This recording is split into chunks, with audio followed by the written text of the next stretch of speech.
Hello friend, আজকে আমরা চলে এসেছি নায়কালী মন্দির।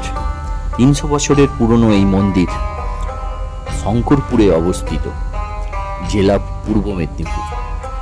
এই মন্দিরে কথিত আছে যে ঠাকুরমশাই সাঁতার কেটে পুজো করতে আসতেন, কারণ এই মন্দিরটি ছিল একটি দ্বীপের মতন অঞ্চলে, যার এক পাশে ছিল সমুদ্র আর এক পাশে ছিল নদী।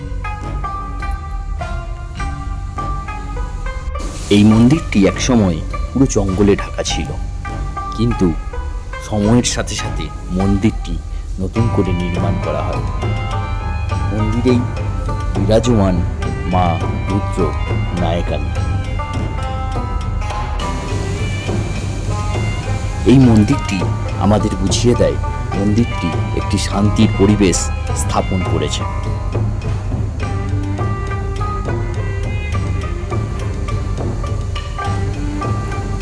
মন্দিরের উল্টো দিকেই রয়েছে একটা বট গাছ।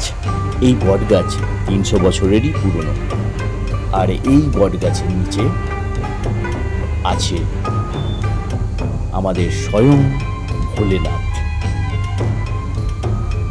এই বট গাছে কথিত আছে কেউ যদি কাপড় বাঁধে তার মনোবাঞ্ছা পূর্ণ হয়। ফ্রেন্ডস, এবারে আমরা মন্দিরের পাশ দিয়ে একটা রাস্তা চলে গিয়েছে সোজা চিলড্রেন পার্ক। জায়গাটি খুব শান্তিপূর্ণ এবং অভূতপূর্ব।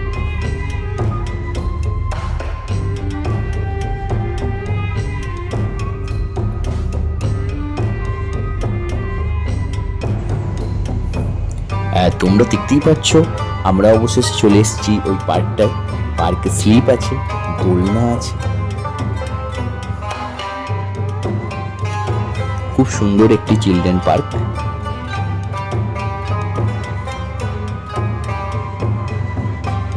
এবং বিশ্ব বাংলা একটি নৌকো খুব সুন্দরভাবে রাখা হয়েছে। তো ফ্রেন্ড, আজকে এই ভিডিওটা এইখানেই শেষ করলাম। আবার দেখা হবে অন্য কোনো ভিডিওতে।